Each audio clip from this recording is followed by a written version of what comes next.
Eh bien, nous sommes à Brest, à la Chapelle des Réseaux, pour une semaine de recherche, qui est la première semaine de recherche au plateau avec toute l'équipe sur le spectacle et les 7 nains. Alors c'est dans un premier temps une commande qu'on a passée à 3 autrices, Lisa Lacombe, Morgane Lerest et Garance Bonotto. Ça fait suite aux recherches et aux créations que nous avons menées. La dernière c'était sur Alice de l'autre côté du miroir de Lewis Carroll. Donc là on s'attaque à Blanche-Neige et les 7 nains.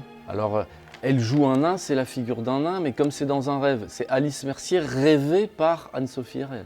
Eh bien, c'est un procès des 7 nains de Blanche-Neige. Alors, on est d'abord dans un premier temps en présence d'un procès cauchemardesque de 6 personnages, 6 figures, par une magistrate qui est dans la salle, sur scène, qui se promène.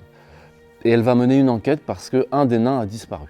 Et on va, en fait, en définitive, apprendre la véritable histoire de ce conte. Tout le monde le connaît ce rêve, hein? Bah plus ou moins, c'est bien ça le problème, qu'il a été tout crimé là. Non mais c'est indécent comme il a migré ce rêve là. Moi ça m'a choqué. Et lui il se reconnaîtrait même pas dans la glace. Il y a l'idée d'interroger ou de réinterroger ou de déconstruire le conte dans ce qui peut avoir un peu de romantique et de volonté de nous faire gober des symboliques un peu trop rapidement et trop facilement. Donc de le retourner un peu et de le regarder au microscope. Pour nous faire prendre conscience, en tout cas, qu'il a une face dangereuse, même si c'est fait avec légèreté. Voilà. Attendez, c'est pas mon problème les histoires que vous racontez à vos mioches, hein. Moi déjà des gosses j'en ai pas, j'en ai jamais voulu. Justement parce que je vais être responsable de personne d'autre que de moi. Il y a pour nous une volonté de retraverser ou de reconvoquer un peu ce paradis perdu qu'est l'enfance finalement.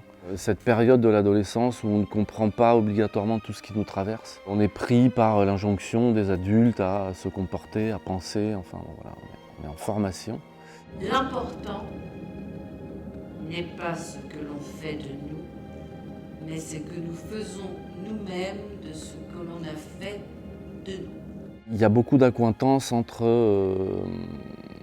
le rêve, enfin, cette espèce d'activité nocturne qui traverse nos corps quand on dort, enfin, voilà, et le théâtre. Tant sur la façon de développer des écritures scéniques que ce que supposerait un rêve de désir inconscient, de tentative de règlement de conflits émotionnels intérieurs, de réalisation de fantasmes ou de rééquilibrage des choses. Et on s'amuse régulièrement d'ailleurs à se dire qu'il y a au moins 2 catégories de gens, ceux qui se réfugient dans la réalité et ceux qui se confrontent à leurs rêves. C'est une obsession chez vous, là. C'est qu'un rêve, madame. Comme on en fait chaque nuit, là, des milliers.